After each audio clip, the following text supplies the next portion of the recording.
GM, just a quick one before we get going. So, as you know, the Blockmates podcast is for informational and entertainment purposes only. Certainly shouldn't be considered as financial advice. We have absolutely no idea what we're talking about half the time. So, any investment decision you do make should be based on your own research and your own understanding of the risks involved. One more thing as well, there's around 50% of people who listen regularly who aren't subscribed yet. So, if you please could just do us a favor and hit the subscribe or the follow button or the like button, helps content grow, helps us grow. Helps it reach more people like yourselves, and it means the world to us as well. So that's the last I'll ask of you. So yeah, let's get to the episode.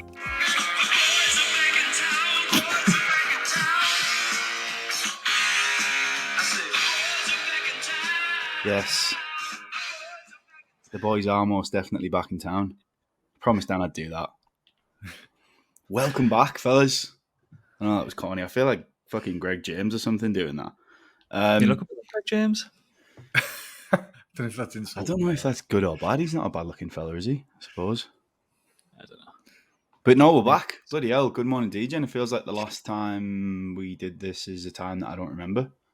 3 weeks, 4 weeks. But we're back. Grant's a married man. Mike's a broken man. And I am as well, actually, I should say. Yeah, it's been a bit tough few weeks, mentally, physically, financially. But we are back, and feels good to be back as well, by the way.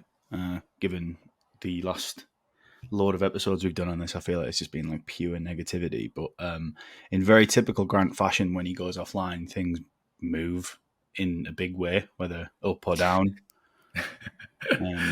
This time a bit better, yeah.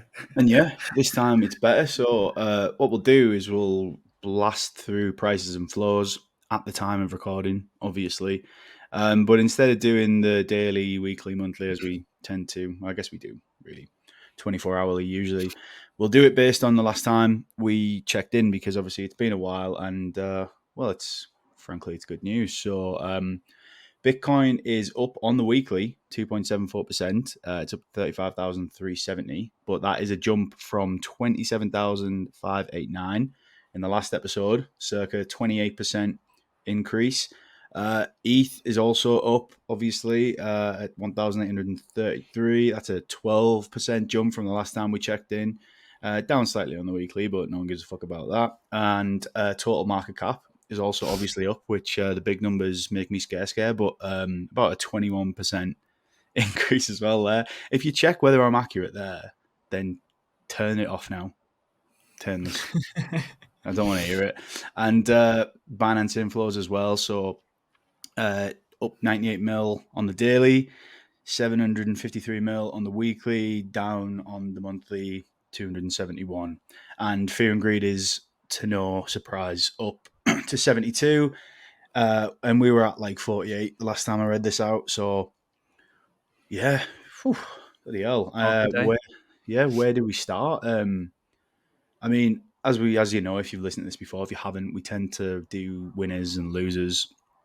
We very, very often go off piste, but the winners is obviously, well, everything in general, I guess, really. One headline that sort of caught our eye a little bit this morning is that the weekly crypto asset flows are at the highest that they have been since July 2022. Which, yeah, good. Very good. Very good. Very good, because we've been just circulating the same. I've been robbing from Mike. Mike's been robbing from you, and then like it just goes back around the same circle. Like that's all. Like on a mass scale, that's all the industry's been for the past 18 months. So yeah, I think it's swayed more towards probably you robbing from us than us robbing from you. No, I got fucked off before we left him for the wedding and stuff. I just said fuck it, I'm just gonna buy it. Just put everything in Bitcoin. Like it's obviously got the, well, you'd like to think, lowest downside potential out of any of the majors. So I just bought that and then didn't check because I was like getting pulled from pillar to post and I felt like we were on a stag do half the time. So it was really hungover, and then opened it up one day and then it was just like, yeah, very, very happy prices. But to be fair, we just had Jerry as a commentary every day telling us we were up 10%. Oh no, yeah, but we were obviously like covering the ground movements while Grant was having the most important time of his life, and Yeah, we just had Jerry popping up constantly saying what was going on, News.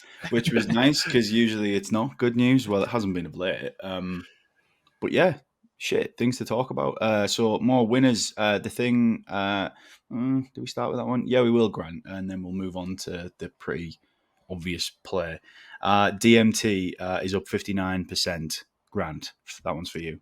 Yeah, so DMT is Sanko Dream Corporation. That had like a decent run, and we've covered it plenty of times on here. It's on Arbitrum. They had a pretty good short-term incentive proposal out. I can't remember if we've got. I'll have to check our spreadsheet that we've got going on. I have to check if that passed. I'm pretty sure it did. And then Hickson, who's now writing the Blockmates newsletter and the Blockmates buffet, which is a daily bulletin in Telegram, told me about it before I logged off last night and said, buy this, as he tends to do. And then it was up like 80% overnight, and I didn't touch it because I was, that one where you're like, oh, I'll just do it in the morning. And then you wake Always. up. Yeah. It's always, I won't get out of bed, or I'll just do it in the morning.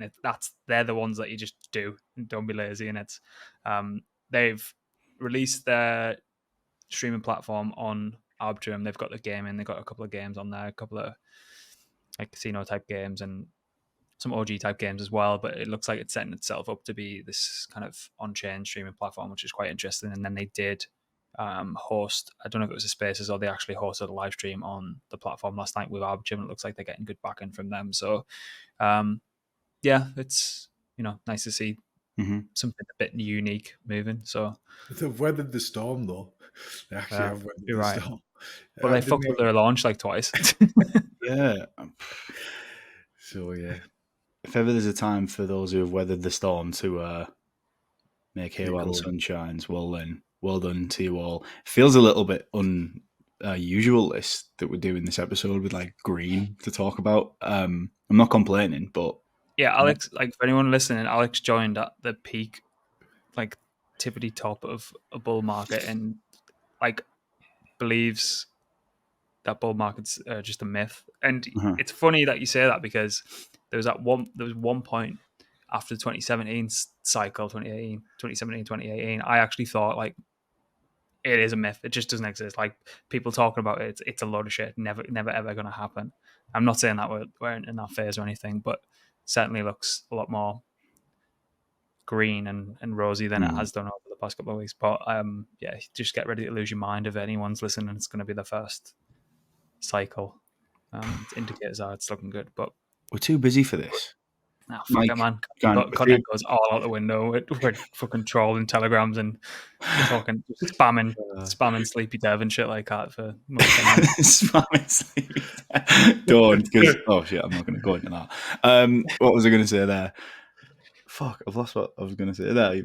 My train of thought. That's it. You sort of know that we're in for it when I've had a text from my mum and two people who I would not even call a friend, an acquaintance, who know I'm in this space, like asking me about things. And I said to Mike the other day, I was like, that's how you know, isn't it? That's because everyone's quick to like be all over you when it's been a like crock of shit for how long? Like, well, what you doing when they see you in the pub? Like, but now ask them what they think they should buy, and then we'll buy it. Don't start with that. No, because there's like method to the madness of this. Like, obviously, like the bell curve distribution and like left curve, right curve. But those left curves coming into the space who think they've cracked it for the first time come in with no like preconceptions of how stuff works. People see that Cardano and XRP are like really low price, so if they go at the price of Bitcoin, then they're going to be billionaires. Like, unbetold to them, like if that ever was to happen, it'd be like the largest market cap on fucking Earth and probably the universe. But you need to like pick up on like a couple of people who ask, and then you ask them and say, what are they buying? Because those are those are your exit liquidity, as bad as it sounds. Like when you actually want to come sell, first time around the cycle, you don't know how to sell. You don't know what the red button looks like. And like cults like that can form, and like subconscious bias can form towards specific assets, and they run really, really, really hard. Not financial advice or anything, but farm your friends and family who come in the industry for the first time. Do we want to talk about it, Mike? Do we want the text? No, we don't. Honestly, like, well, what was it? It was, yeah, he texted me since, have a look at this, Coscoin, and I've seen it on my Instagram, like people going, do you want to join my trading group? And it's quantitative trading, this coin that you put money in, and you press a button, and magically money appears. And you also get Hey, you know rewards what? I for think people I think joining my you. missus' brother might be on about this as well. Probably. So it sounds a bit like Ponzi, like peak A bit. Ponzi. Said he goes on like presses the button every day and there's like money there, but like the Yeah, age-old people at work have had thousands out of it. You know That's what I mean? exactly Yeah, it. like that's what we're hearing, and I'm like, oh, Yeah. I can't go down that rabbit hole. Like, Sounds Yeah. not class. that one. Get me in it. I got added to a group chat about it as well, and I immediately muted it. And then I was on the sofa the other night, and they were talking about it again. And like the main culprit was telling the lads that he'd made like I'm not going to go into the definite numbers. And the lads, I just sort of Funny felt when it's sorry for not them. you, isn't it? Yeah, I know. But I actually text a couple of them on the side that I do like particularly care about, and I said, "Don't do this. Just leave the group. Like it's a fucking pyramid Ponzi scheme dressed up as crypto. It's like some of the local gangsters where we're from have been putting it on Instagram, haven't they? Like gangsters, that's a stretch. But it pisses me off though at the same time because it's just a bad look for us, isn't it? Like it's a bad look. It's just that constant. Well, that's like when we're on about moving over to different platforms and stuff like that. That's who we'll be contending against in the algorithm on like Instagram and stuff like that, which is annoying. But that's like how the majority of the rest of the world sees it. Like, Well, yeah, but Yeah, it's insane. I don't know. Well, we could get bogged down in it, but we won't. So look, so how much are we putting in? Yeah, how much? Yeah, it's worth a go. Let's put right. Put the full treasury in it. Yeah, the full blockmates treasury is going in on that. Let's exit that big one that we keep talking about and go straight in the Costco. No. But it's taken me 13 minutes to get here, which is way too long. But Solana, hate to say Grant told you so, but he did. And I wish I was you, but I'm not. But yeah, what can we say? I only spelled it out in a fucking 32-page report and literally told Yes. everyone Yeah. what to do, how to get over there, how to Yeah. set up a wallet. Like, Only spent a month on it. yeah, it took me a fucking month to write. Partly down to me like being like super distracted all the time, but it was just the most. I know it's easy to say in hindsight, but it was inevitable that was going to happen regardless. It was just like, I remember the days of $80 ETH and kicking myself for not just buying that and just going into a coma and forgetting about it, and just constantly reminding myself that I'd never let anything like that happen again. So, like anything from, if you got it at 8, like everyone seems to have caught it at 8 apparently. Like everyone on Twitter caught it at 8, which is funny because everyone was calling for 3 at the time, if anyone remembers. But everyone caught it at 8, which is funny how that works. But anywhere in the teens to like early 20s and anything close to 30 probably looks a little bit more handsome now. But yeah, it's always good to get close to some shit and try stuff out. Like you've got to have that natural curiosity about stuff. And I think one of the hardest things coming into a second or even third cycle is not having like the urge to just try new shit because you're enthusiastic about it and just like resting on your laurels thinking you know everything. And I know there's like new people coming into the market trying to tell me different. No, you just have to go and try shit out yourself and like actually use it, because if you don't, you're just going off hearsay, and the algorithm works as like a huge echo chamber, and your opinion can be swayed on something without even understanding it yourself. So knowing and using it for so long and knowing like people who are building that ecosystem, it was just like the most obvious play ever. So that was another one where I just set and forget, and it helps it's on a wallet that I don't use all the time as well. It's just like sat away on a phantom wallet, and I'll just buy it and just leave it. And then I was saying to you both earlier, hardest part now is I got the entry. It's just don't fuck it up and don't fumble it. And because it'd be very, very easy to be like, oh, I'll just take some profit now as we're coming into like 44, 40, like 43, 44, like key area of resistance. But why? Just go into a coma for the next 12 to 24 months and see what happens. And if it reaches its full potential, or does like the same reflexive nature as what ETH did, it's like, it starts to look very, very pretty. But Well, you're battling with that, aren't you? Because in a bull market, what you get is very impatient. So you get used to making the quick money, and then I guess what we've had is, again, in the bear, which is paid dividends, really is getting that patience back to a certain degree and waiting for the right opportunity, and then just sitting on that. So you have, like, in a way, like that's what I was saying to Grant before you got in the call, Al, in terms of, I'm not going to force anything and rush into it. If there's an opportunity there, I'll take it. But I find it a lot easier to sit on things now again than when we were in peak bull, where it was like, right, like get it out, rotate. Which I won't say that I'll probably end up going back to that if we get another bull. You'll definitely do that. At the moment, it's pretty easy to be patient and sit on it and just let it tick over, I think. Surely depends on the player though as well, doesn't it? Like, yeah. But stuff like that, when you're looking at big ecosystem players like Sol, your AVAXs, your ETH, they become just long-term players that you can just sit and forget, really. It's frustrating. It was pure laziness for me. I couldn't be asked bridging more over. And I was like, what I had on chain, I was like, yeah, fuck That's it. an edge in and of itself, though. Like, people are too lazy to bridge over. Like, and that is in and of itself an edge, because it's a different wallet.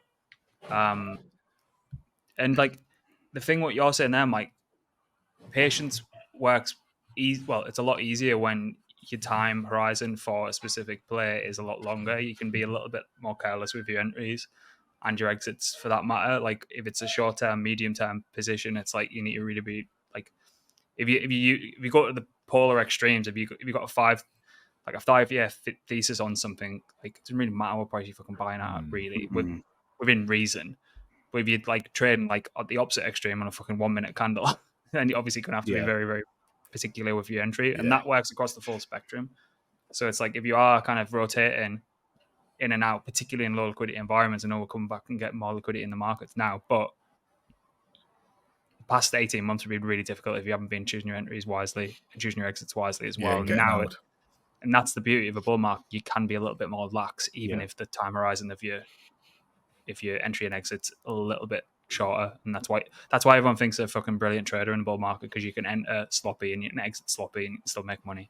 And then you get your ass handed to you in your first bear market. Happens every time. And that's the problem, isn't it? It's like getting that point as well. Like, if we do get the bull, it's like, when does it end? And like, that's when do you, because never ends. Over trading and giving it all back. It ends. So, just one more 2x. That's when it ends. 2x never comes. And then you're 50% down. You can't sell because you feel like you should have had all that money at the top, and then you just hold it to 99% down. But we got a message the other day from Liam. I forget his art, and he was basically asking us for what not to do in a bull, which I said we'll try and get to it. We're really, really busy. But there you go. Might clip this up, and I don't know. I mean, I think I've got a kind of an idea around that anyway. It's like a notes to future bull market itself that I want to release. Yeah, I need to pay for. I might release it on my own personal one, but I need to pay for YouTube Blue, and I don't want to do that until I get our NFTs back, because it'll put me in Twitter jail. So maybe I'll just fucking do it anyway. Yeah. But next one is AVAX, isn't it? No, I'm not going to get into the financial advice bit, but if you're not paying attention to what's going on over there, then hopefully you are with what we do. But the last point, which we did obviously see on Sol, is that VanEck had a long-term price target for Sol, which was 3,211. Where have they pulled that from? I mean, I got a part-time job at the weekend for VanEck and just wrote that one up and left. It would be funny if they were just trolling, though. Have you not seen any of the previous predictions? It's like what does that put? So like now, what's it at? 3,300. So that's like 100x from here. Right? Yeah. 10x would be 300, and that would put it at. Yeah, it starts to get into like fucking stupid territory, but like, I don't fucking know. I don't know. Yeah. I'm all for it. Like, I think it's true. Marinade Grant is up massively as well. Yeah, a lot of the Sol ecosystems just obviously pumping. going high beta against Solana. But yeah, it's quite low liquidity. But Marinade is like the leading liquid staking provider on Solana, and everyone's like, well, Lido did well, so Marinade should do well. And there's definitely something to that. The only thing I would say is pretty low liquidity. So if you're entering with size, you're absolutely fucked. And the other thing is there's also Jito, which is a liquid staking provider for Solana, but it also has kind of any MEV rebate goes back to stakers as well. So there's like a bit of a higher yield there, and they don't have a token yet.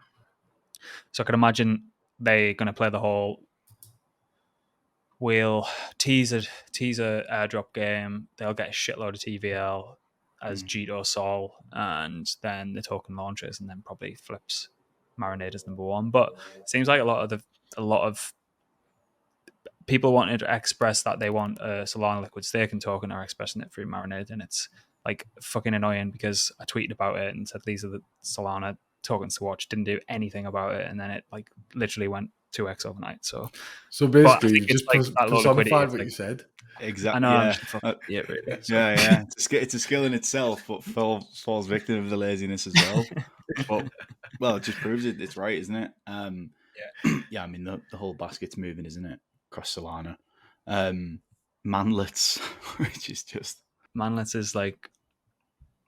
I'm kind of happy where we've got to with meme coins. Like, I'm so glad we've moved away from just like fucking dog Ponzi's and the occasional bird and shit like that. I'm glad we've got to like Pit Viper, Tolly, Gensler, Inu 33, and like like the websites are always pretty good. I'm kind of proud of the industry for moving in that direction because it's actually funny instead of just being absolute dog shit and just different Japanese dogs. It's testing human resolve, isn't it? It's like the real. It's the bear market that's done that as well. It's like the real funny cunts are still around. So it's standing the test of time, not just some other stupid dev with absolutely no sense of humor forking into the contract and launching it with a shit name. Like, I think there's still a few of them though. Oh, there's definitely a few of them, but I agree with you, Grant. I'd like to know Boyle's take on that. I'm proud of the meme coin space. Maybe we'll run it through him. But do you want to talk about Manlets briefly before we move on? Or well, Manlets is like the insult of, I don't know where it got floated from, but a lot of like Ethereum maxis it started to use that as a term towards people who were in the Solana ecosystem. And yeah, it's just been picked up and ran with. Which is the best way to do it. Like, take the piss out of yourself. It's always a good defense mechanism. Sushi's up as well, which we have an interesting theory around that one. Mike, do you want to? I don't want to. I don't want to talk about it, Mike. I don't want to relive anything of that again. Like, I woke up and I made a mistake of what Al tells me not what to do, and I picked up my phone and I looked at Twitter and I seen the first tweet about it, and I clicked open the tweet, and then I can't unburn that from my friggin' eyes, man. So yeah, so basically, don't watch that horse video. We're not going to talk about it, but tell the people where they can find it. Because if you're listening, I will save them. I will save people. I will be their savior. Just type in horse video on Twitter. You'll be able to find it. But don't watch it if you're at work or if you're around kids, because you'll probably get put on a fucking register. Not safe for work, but not on the train, not anywhere in your life. And we're probably not going to talk about that's why Sushi's up to actually. Yeah, but we're not going to talk about why we think that's the link there either, are we? Let's be honest. Losers kind of ties into some news headlines, and Safe Moon down 65%. Yeah, the founders have been arrested. Yep. Good news. Yeah. And that CoffeeZilla did like a full expose on them, didn't he? Yeah. He does some good stuff in. Slowly catching up on people. It looks like, doesn't it? Slowly eating away at people. I know that in the UK they're looking for crypto investigators now. so that's also fun. Yeah, Jesus Christ. You get more. Does Jack make more than that? Probably a lot more. It feels like I've just had like PTSD of like every Good Morning DJ we've ever done there, like someone else being arrested, something else bearish. But They no, deserve it. that's the Most last of thing at them. the end. But we will actually tie this into. Obviously, we have to talk about the ongoing SBF thing. And one of the headlines that did make us laugh was the fact that he wasn't sure nearly 150 times, which, yeah, what do we think is going to be the outcome here eventually? I know we're completely speculating, but I just think if you're not sure about anything, then you're obviously guilty of everything. You can't be CEO of a company and go, I don't know anything. It just doesn't Not work just like like that. gross negligence or whatever. Yeah, surely that should be some sort of like he's broken the law just in that regard anyway. It's like you cannot be Yeah. in charge of everything and just know nothing. Like it's just No. insane. So it's Do you just think- one of them, isn't it? Do you think it ties into his like, you know how every last ounce of a defense case is like nothing's left to chance. So like his appearance, where his shirt's untucked, his laces undone, like his suits look oversized to make him look smaller, like his hair's like unkept. And do you think like that whole spiel of I don't know is just like a conscious effort to kind of play into that and build up that kind of character around it, where it's just like he knows what he's fucking doing. He's he knows what he's doing, because after it all collapsed, he was going on fucking Twitter Spaces and like speaking publicly about it, because he thought he could talk his way out of it. Like he literally thought he was the smartest man in the room, and he could talk his way out of it. And he got his ass handed to him by fucking CZ and Binance. So we'll try and play the court that he's that like this sort of happy-go-lucky. He doesn't like he's like a bit of a nerd. Yeah. I'm constantly torn. I am. But then again, it's like beyond reasonable doubt, isn't it? Yeah. As a jury, like it depends how close. Like even if you had prior knowledge in that and on the case, and yeah, it must be a difficult one. Well, it's not a difficult one, is it, in terms of that regard? But if no one gives any information, you're more likely to slip up if you do give information, and the more you say, then go, not sure. Yeah. I don't know. I think if you're a juror and this is the first time you've ever heard of the guy and you're hearing it all, I think it's a tough call. There's playing devil's advocate. Sometimes I do think maybe that's just his car, and maybe I'm falling into the Michael Lewis trap there. Did you read it? I haven't. I was just going to ask you, have you finished it? Yeah, I'm assuming you have. I just couldn't. You just couldn't. No, just too much. Just too much. Yeah. Being like that close to it and seeing like people I know very well like lose millions, and like that just being a complete puff piece from start to finish. It also makes me look on everything else that he's ever made and just think, does he actually have a fucking clue what he's talking about? And it's kind of ruined a lot of it for me, just the way he's went on. And we know everyone was for sale, like around Sam. Like everyone was for sale. If it is the case that he is just that daft and was running the operation but wasn't in 100% tune with what was going on, I don't know. It's just that's what makes it so captivating. What's the point then? Like you can't like unless like there's someone else that was pulling the strings, then ultimately, like I just can't see it from the conversations he's had back and forth with Caroline and like everything like that. There's just no way he just didn't know. It doesn't happen. Like you can't be in that environment and not know. It's not plausible for me. Where's Chiruko as well? Like where the fuck's he at? But I think the last thing is the courtroom sketch, which again, fuck off Twitter community notes, because I get it to pop up on the screen right about now. Henry, but someone tweeted a courtroom sketch of Caroline looking like the fucking Mona Lisa or something, or to scream, and next to it is supposedly SBF, but it just looks like Tyler Durden from Fight Club or something. But then that's exactly what it looks like. Some boring bastard has told us this is not an actual courtroom sketch. I don't want to know. Like, just let me enjoy the fun bits of this entire thing. So ignorance is bliss, yeah. Ignorance is bliss. But have we got any final points? Can I close out on something fucking hilarious? You can absolutely close out on something hilarious. Of course you can, yeah. My dad's bought a load of Doge because he was making tortillas the other night. he flipped one over, and this is what was on the plate. It's such a good dog, that though. Look at it. Yeah, it really is. Tortilla It's a little Doge snappy, for the isn't win. Halfway Tortilla between a Doge. dog and a bear.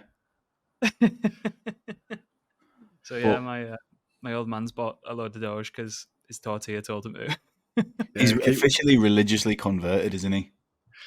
Yeah, so keep an eye on them meme coins because you never know. You never know. And if you've made it this far, great. Thanks for listening.